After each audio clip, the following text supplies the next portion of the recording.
Hello peeps, welcome to another Atypical Philosopher video with myself, Jonathan MS Pearce. Today I'm going to talk about the problem of evil again, which is, why is there so much suffering in the world given that Omnigod, as I call him, her, it, is omniscient, omnipotent, and omnibenevolent.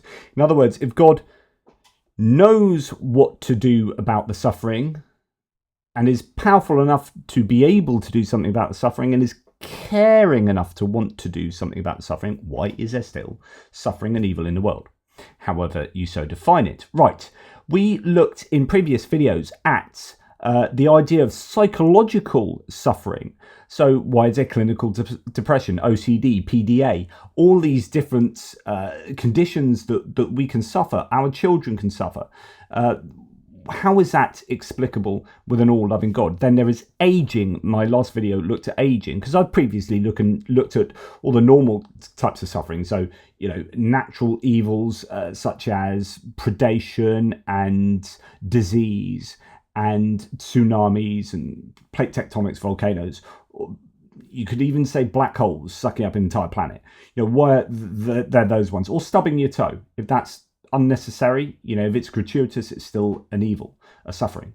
Okay, and then the psychological harms, and then aging. Just, you know, you have this optimal period of life, and then it's all downhill from there. I have primary progressive multiple sclerosis, so explain that in light of an all-loving God, and then an all-knowing God and an all-powerful God. And then the idea, so for my primary progressive multiple sclerosis, there is a sense that it is expediting aging. So the aging process, I feel that very, very much with in terms of cognitive decline, in terms of memory loss, in terms of the loss of physical faculties.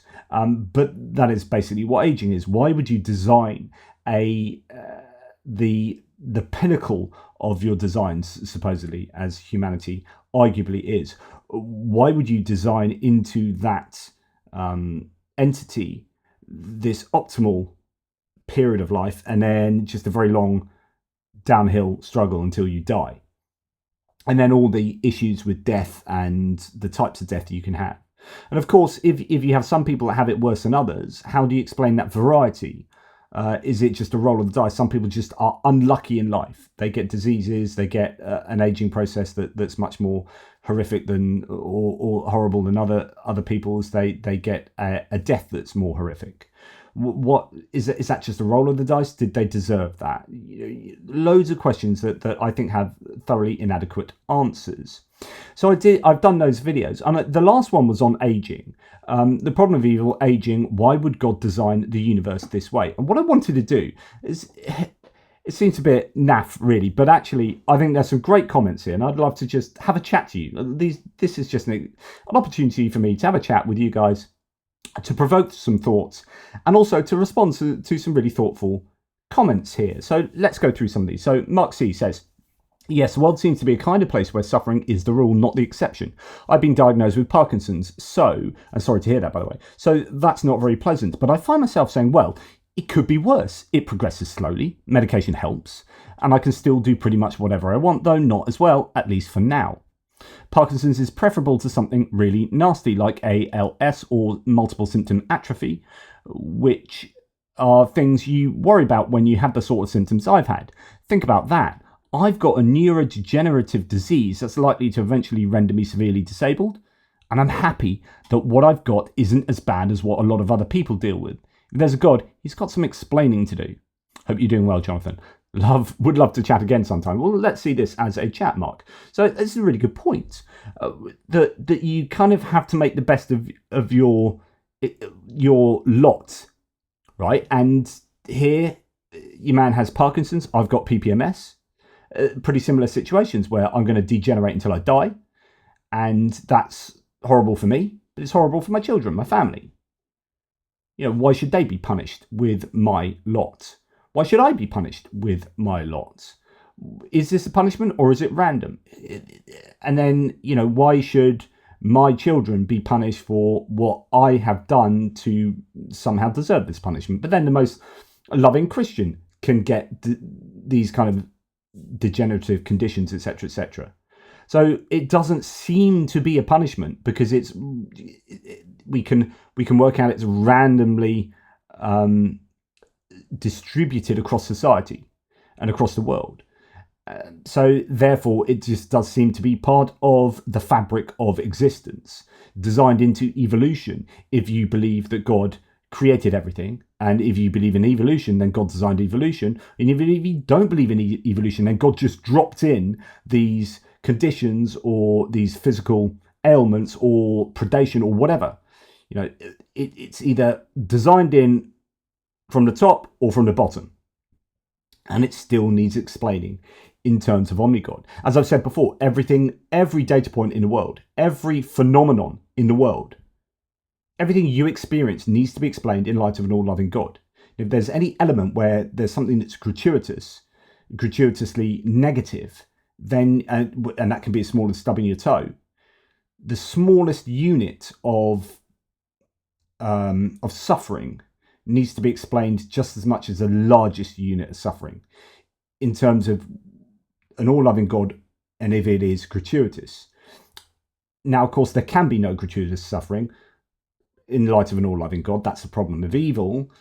So therefore, stubbing your toe needs to be explained. It needs to be necessary for some greater good. We absolutely have to be able to stub our toe. But then you get onto problems like, well, does it need to be stubby? Why is that necessary? Can there not be some other thing that brings about whatever stubbing your toe brings about?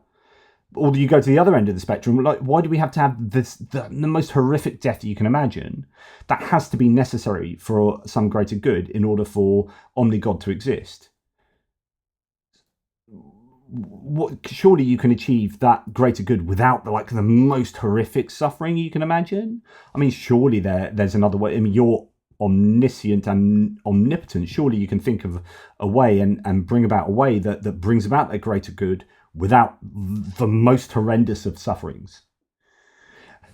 And these are the only real way that this is answered, in my opinion, and it's woefully inadequate, is with skeptical theism, which is we don't know the mind of God. Since I'm starting with almost the axiom that omnigod exists, therefore there has to be a reason for this. I just don't know what it is. Some kind of Mysterianism. God moves in mysterious ways, and I just had to punt to the idea that God has to exist, and therefore there must be a reason, even though I can't for the life of me think what that reason is. So that's a kind of like a bit of a gallop through the meadows of the problem of evil.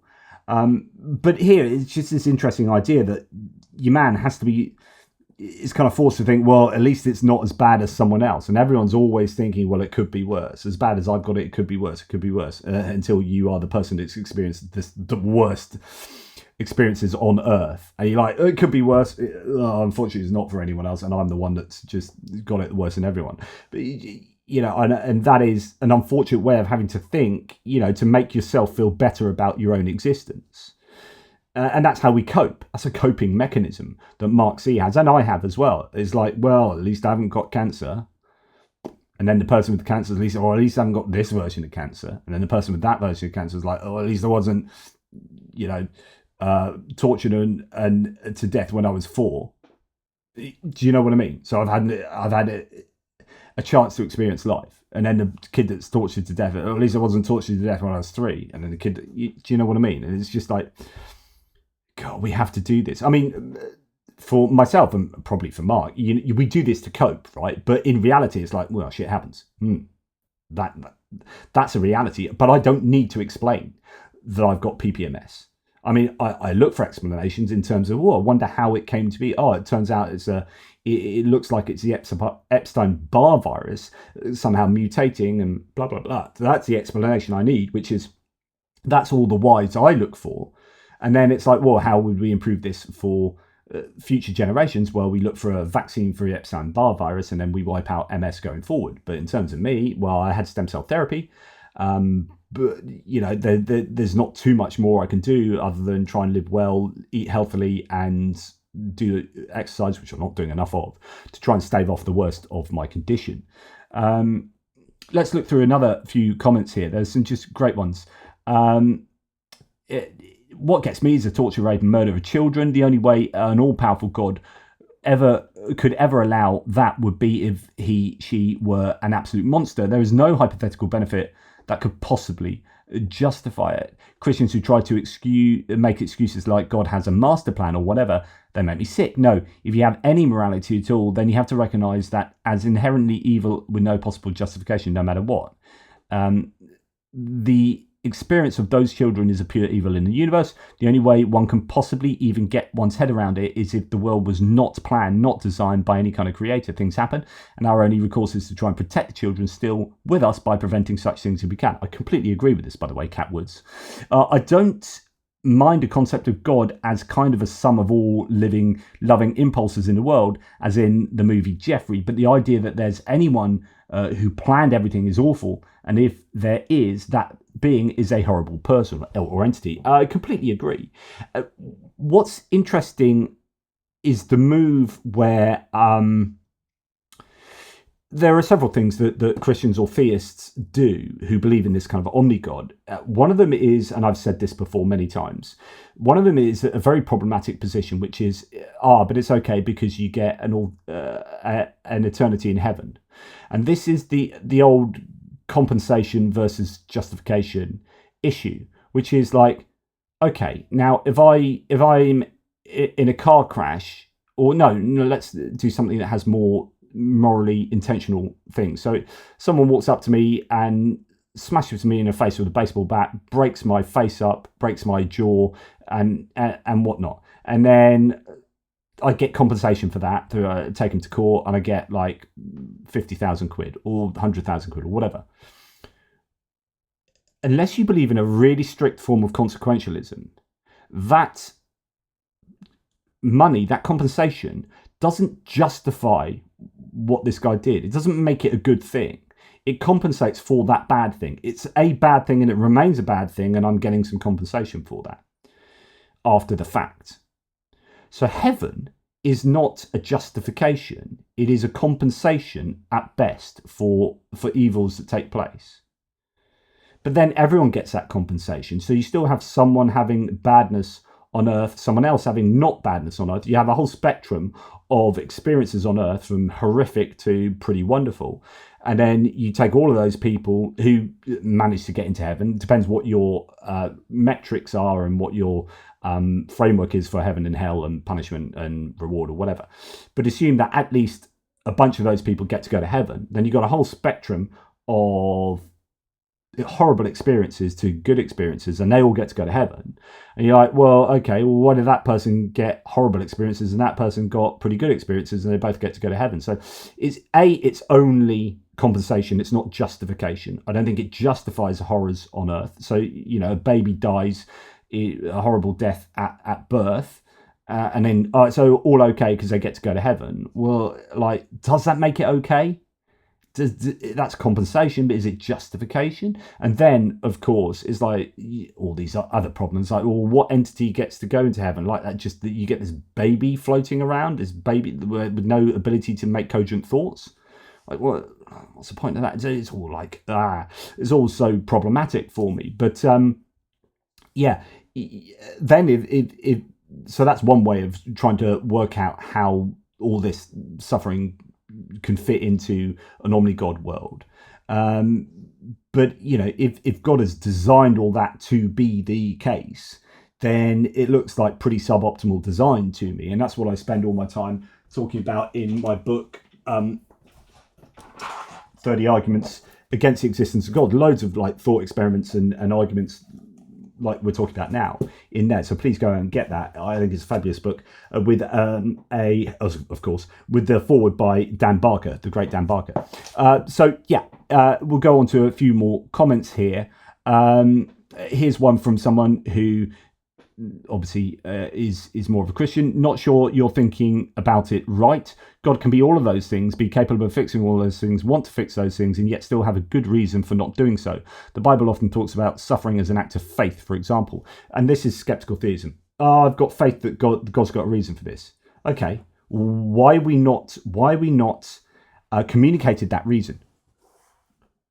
The analogy I use, I think I use it in this book. I've certainly used it in the little book of unholy questions, which is, okay, if I have a kid, right, and I'm trying to morally teach them, I'm trying to make my child into a morally upstanding citizen, which is kind of like God the Father doing that to us mere mortals. We are learning to be these good citizens, and so this is all like teaching us to be better. And my kid like walks over a flower bed and crushes all the flowers, and I take that kid home, and I beat my kid senseless. I get out the belt and I belt them, and then I just do that for like 5 years solidly, and then I give them cancer, and then eventually they die. I'm like, yeah, there you go. That's because you walked on that flower bed and crushed those flowers. But I never tell that child that. I never tell my child why I'm punishing them. What is it my child is getting out of being punished? Like, just learning to live with horrific situations. Like, unless you are clearly communicated why you're being punished, punishment has no, at least it has no rehabilitative or effect of rehabilitative effect, or has no effect to improve that person so that they don't do it again, or deterrence. Like, if I don't know why I'm being punished, I will continue walking on the flower bed. My kid will continue to walk on flower beds because I haven't said, I've punished you for walking on those flower beds, and that's why you're getting this horrific punishment. So, and there's no, there's no deterrence effect. There's no progressing as a character. It's just retribution from my point of view, and my child gets no understanding of that. So the idea that there is a great reason for all this suffering, it doesn't help us, because we just had to pump well, there must be a reason. Don't know what it is, and apparently I'm not clever enough to be communicated that reason. Or something. Like, what is the reason why God is not communicating that to us? So America's First Patriot 27 here is just all he's doing is giving us what's called skeptical theism. And skeptical theism is like the biggest cop-out. I've written extensively on skeptical theism. That's why it's a bit dismissive in my reply. I certainly am thinking about this, right? As I've written several books on this. Unfortunately, your comments don't really answer the problem, but just offers a vague, God can fix all this. And then he has a go, not sure what writing books. So what I was trying to say is, like, it's not that I haven't thought about that, mate. Like, I have thought about that, and I've written a ton on it, and it's not a good answer. But I didn't want to spend like another half an hour writing out comments of why skeptical theism fails. But you can go and check that out in some of my books, by the way. In fact, I think I write about it quite extensively in Why I Am Atheist and Not a Theist, How to Do Knowledge, Meaning and Morality in a Godless World. I'm fairly sure I have a chapter on skeptical theism, because it is so it's so prevalent in theistic thought. But anyway, there you go. I'll check that out another time. Right. Okay. I want to just look into a few other comments here. So here, D.M. Mackenzie, so Dale Mackenzie, you nailed it, Jono. Both my parents had dementia before they died, and it was awful. The problem of evil is so much bigger than apologists think. I think they tend to blow off many things as insignificant that are huge for many people, such as the death of a beloved pet. The death of a pet can be absolutely devastating. I have a 16-year-old Jack Russell Terrier that it will crush me when I have to put him down. There are just so many things that preclude an omnibenevolent God. My 22-year-old son is autistic, non-verbal, incontinent and cognitively impaired, to the point that he needs 24-hour assistance, which my wife and I provide, but I am 62 and she is 54. He will outlive us. Why would an all-loving God do that? This is so... I just got shivered down my my spine, actually, because it's moving that. And it is not what Dale would have asked for in life. I'm sure he loves his son, or maybe not. Maybe his son is too immature. I don't know. I wouldn't want to speak on his behalf. But either way, that's not optimal living for both him and his wife and his son. We all have our hopes and dreams for us. I've got a very challenging, one of my children's very challenging indeed. And I have had all my hopes and dreams for my children when they were born. And actually being a parent is really, really challenging for me. And it's not always very enjoyable. I have a lot of challenges, and he has a lot of challenges that he will have to go through life. Why? And that is pathological. That is not, it's not something he's choosing to do environmentally. That is something that is within him. That is the genetic makeup of who he is. And, why would an all-loving God do that to people? Why would an all-loving God create this situation for Dale and his wife, whereby things are that challenging, where he has an autistic, non-verbal, incontinent, cognitively impaired son who needs 24 hours assistance? It's not good enough. It's just not good enough, in my opinion, to go, well, it's just an act of faith. Bible often talks of suffering as an act of faith. It's just an act of faith. Yeah, you can say that because you're not going through that.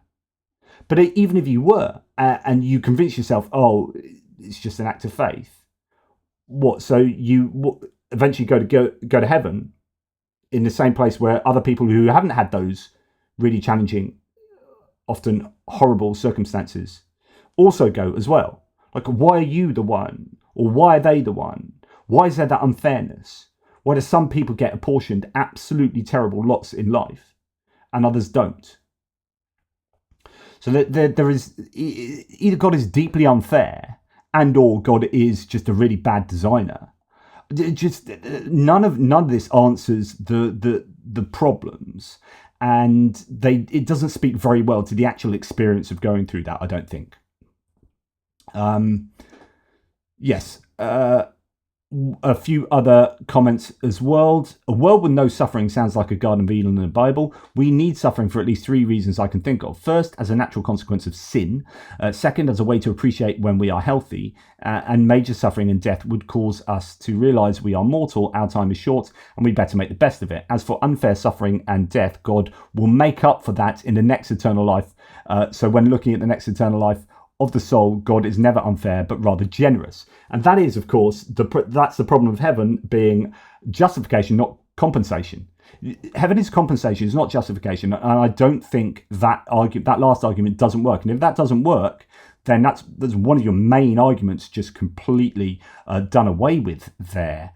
I think it's pretty horrific to use humans as tools. As in philosophy, it's called instrumentally. You're using them instrumentally as a means to an end. This is what Kant was all against. It is part of consequentialist philosophy. I mean, you would have to believe in a really narrow type of actually secular moral philosophy in order to argue for that. So I find it interesting when, this is Veritas Lux Mea 7, I find it very interesting when a religionist uses consequentialist thinking, but then in other contexts will eschew such moral philosophizing on account of it not requiring God. Because you don't need God for moral consequentialism, which is that the consequences of an action are how you evaluate the morality of that action. So as it brings about positive consequences, then it was a good thing to do. So someone punching me in the face, but me getting rewarded with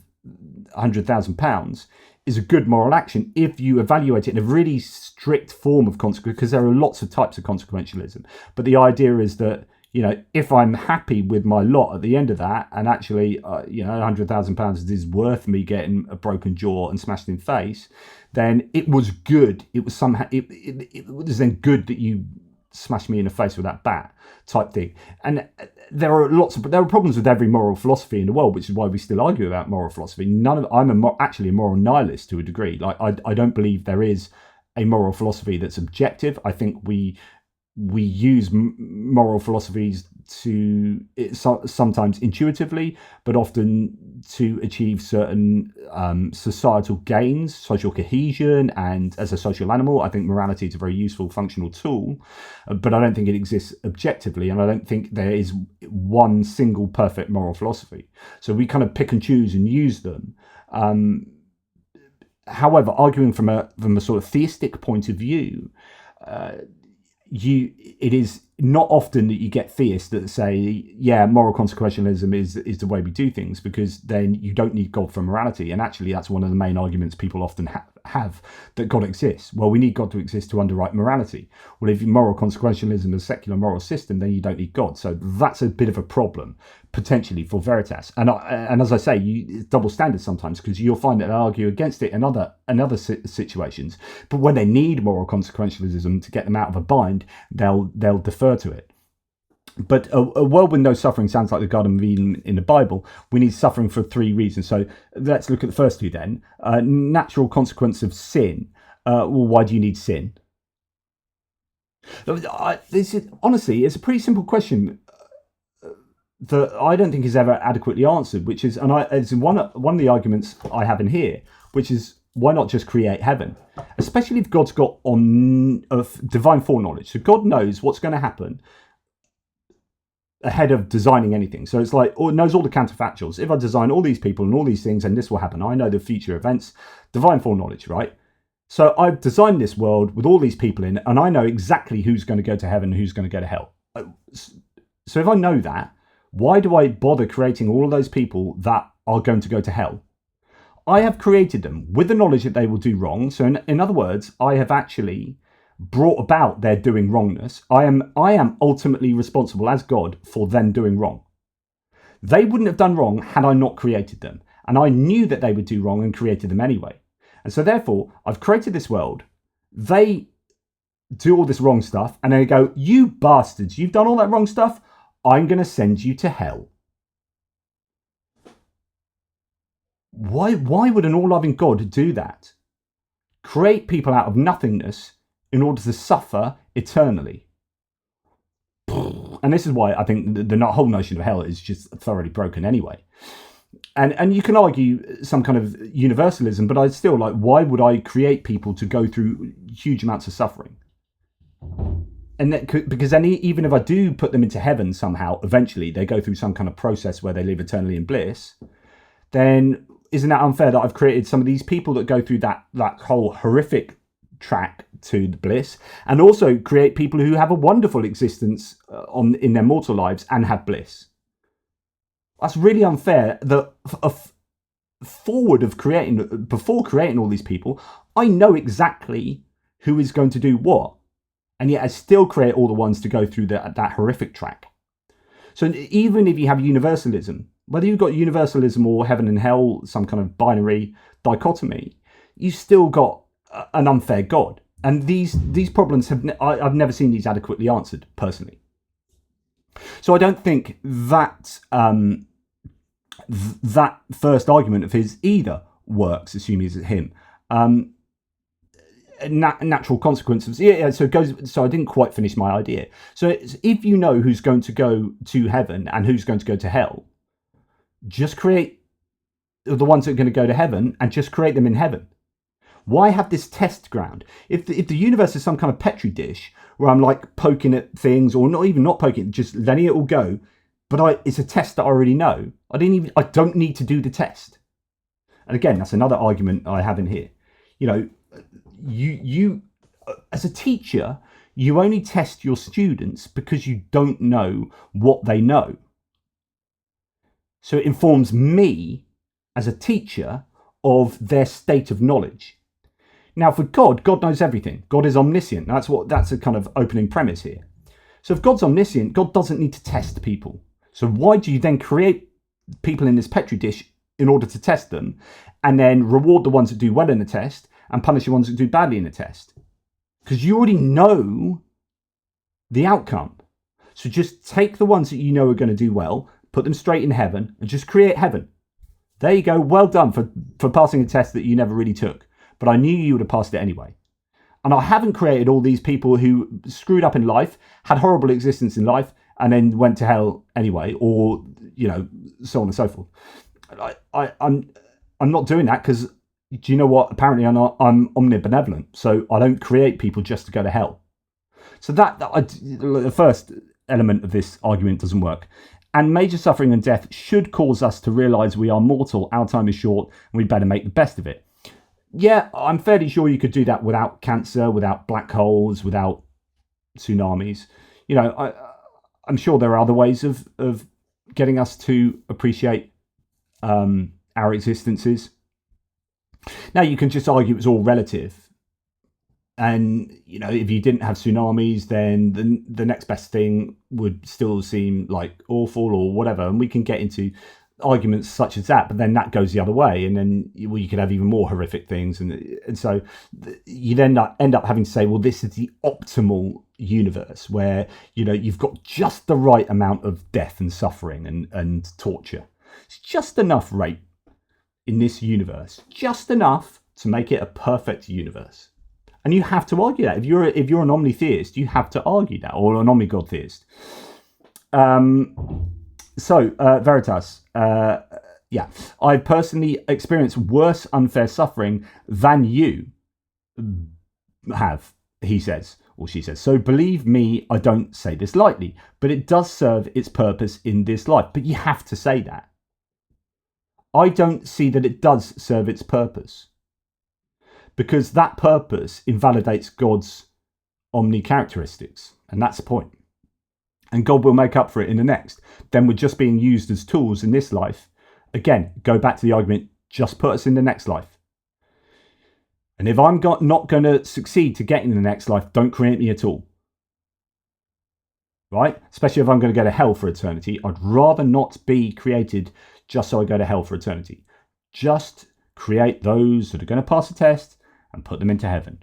Remember, in your opening discussion, you stipulated that God was all-powerful, so certainly he can construct an afterlife where all wrongs are righted.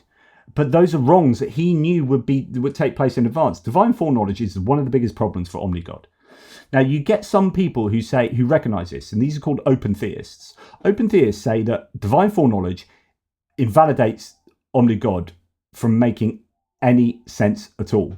So because Omnigod is nonsensical, I'm going to invent a form of God that doesn't have divine foreknowledge. But the problem is, if you take divine foreknowledge away from God, then God just becomes like just a bit of a superhuman that just has a lot of knowledge but doesn't know everything, and reality is just a bit of a rolling of the dice, really.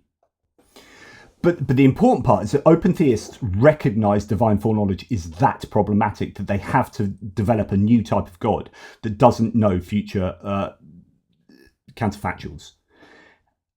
But it gets the theist into even greater problems. And this is why I don't think an omnigod can exist. It's just absolutely... Like, what I'd say to Veritas is, please, please, please, you might not want to, because you might want to feel safe in your belief, but please get this book, right? And look at all those 30 arguments and give me your best shot at answering them. Because I don't think there's any adequate answers for them. Remember, in your opening discussion, you stipulated that God was all-powerful, so certainly can construct an afterlife where all wrongs are righted. We just need to have the faith to believe it's possible and begin a journey investigation. And this is going back to skeptical theism. There is a reason. This is the fallacy called possibiliter ergo probabiliter, which is to say there might be a reason. I can't think what it is, why all this suffering exists. There might be a reason, which is it's conceptually possible, possibiliter, ergo probabiliter. So there might be a reason, therefore there's probably a reason, therefore there is a reason. And there's loads of, I think, unsound jumps going from possibility to probability to certainty. God exists. But actually what normally happens is you go from the certainty that God exists, and then you say, and because that God exists, there has to be a possibility that, and it's kind of self-referential, and then you start that jump forward to God, but you really start from God, go back to the conceptually possible, jump to the probable, and to the certain. And I think it's just really really problematic. But thank you for commenting. It's just that those are the arguments. Those are precisely the arguments I think don't work, and that's what I've written so much on. I mean, not just that book, or like all I've got like a dozen books on that. And then when you start getting to free will, of course, it all comes apart with the whole free will issue. Now, Pachelin here, 2756, says, I absolutely love this. I was introduced to death when I was 26 and my brother died. He was only 23. At that time, I avoided religion and the journey continued. I wonder how many people have actually slowed down long enough to notice what a joke this life is. And this is really, it was this comment that I wanted to do this video on, by the way. So all those others were like preamble. This is one that I found particularly thought-provoking. They're all thought-provoking. Everyone rushes to work every day, cursing anyone who gets in their way. 90% of the time, they don't like their job. The only time you get off is in the weekend, when you have to rush around like a lunatic. While this is going on, make darn sure that you are saving enough money to look after yourself so that when you reach the age that you're no longer fit enough to do the work, you get a pension when you're like 65, and then you're supposed to live your life and be thankful that you are free and more than likely die a horrid death. WTF? Don't people ever wonder what the hell? Let's have your thoughts on reincarnation and how we are here to learn. So I won't go down to reincarnation. I'm not going to talk about reincarnation here, but taking the idea, so what this video was originally going to be was like, okay, we've got physical suffering, we've got psychological suffering, we've got aging, and then the drudgery of human life. If you are an all-loving God, all-knowing, all-powerful God, like this is the existence you provide for humanity, where billions of people on Earth are struggling to get by. Billions of people on Earth go through the daily drudgery where they, if they're lucky, they live for the weekends.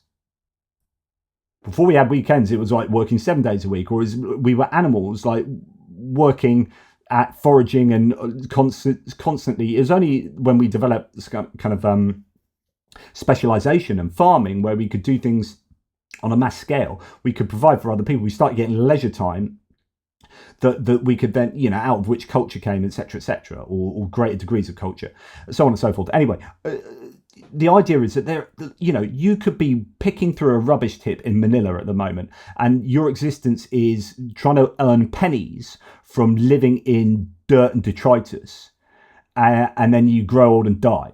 It's like, really? Is that what an all-loving God has in store for us? And it's not like that person's learning, or it's not like that person's has a chance to self-improve. Sometimes people can get out that. Sometimes there's social mobility. But that uneducated person stuck in a horrific situation that they can't get out of, they've got no chance of escaping from that kind of earthly prison, if you like. Now, they might get elements of happiness in their life, and I'm not saying that, but it's like, would you choose to live that existence or the existence of some other person? And the only answer you can have for that is just appealing to heaven again. That's why heaven is, and that's why heaven exists. So actually, that's probably a good place to end this video, which is that the reason heaven exists is to answer the question why bad things happen to good people, or why unfair things happen to people who don't deserve unfair things to happen to them. So why do you get born into this family where you are picking through detritus in a rubbish tip in Manila all day, every day? And you can't explain that in light of Omni-God. There is no way of explaining that, because it is deeply, deeply unfair. And so you punt to heaven. That's why heaven exists, because that is the theological get out of jail free card that justifies horrible things happening to people on a daily basis, whether it's physical pain and suffering, mental pain and suffering, aging, or just the drudgery and just the horrificness of daily life. I just think that is a really another interesting way of looking at the problem of evil. It's the same argument, right? It's the same as all these other forms of the problem of evil. It's just another kind of element where it's got elements of the physical and mental anguish, and it's got the drudgery, and it's got it's unfairness, isn't it? So why would someone have this lot in life, and someone else has been born with a silver spoon in their life and get everything they've ever wanted and have a life of Riley? Why would you be a God that created these people that didn't have the control over that?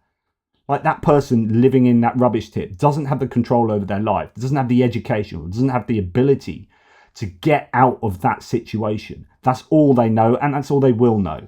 Occasionally, some people do get out of that problem, but generally not.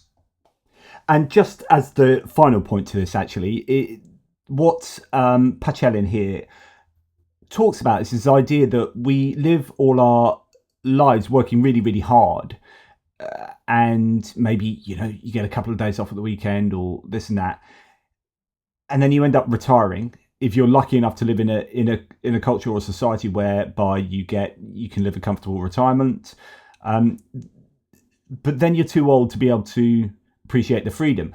I previously have thought about setting up life in a different way. I mean, this is a complete digression here, but I've often thought that we should work for 5 years and get 2 years off, but you work until you die in some capacity. So this would be like if I could sort of work out society from scratch. So I know that when you're older, you're less able to do the kind of work you're able to do before, but you'd work in some kind of old people's sweatshop or something until you die. But the point is that your retirement is actually spread throughout your life. And so you work 5 years, get 2 years off to go and do funky stuff or enjoy retirement throughout your life, and then work 5 years on, 2 years off, 5 years on, 2 years off, and do that and until you drop dead. It's obviously going to be completely unworkable, but it's this principle that we find that freedom to live our lives when we retire, when we are least able to take advantage of that freedom because we are mentally and physically less able than we were previously. But anyway, it's just a thought. Answers on a postcard as to whether you think that's at all a decent idea. Those are my thoughts about this subject. So much more to say because, I mean, this touches on 101 different arguments, and 30 of which are in here, and actually these 30 arguments then have kind of sub-arguments and sub-points and whatnot, and I could have talked about all of them here really because they're all interconnected. But thank you very much for the comments on this video, and it gives me great stimulus to be able to investigate some of these ideas a little bit further. Take care everybody, and I'll speak to you soon.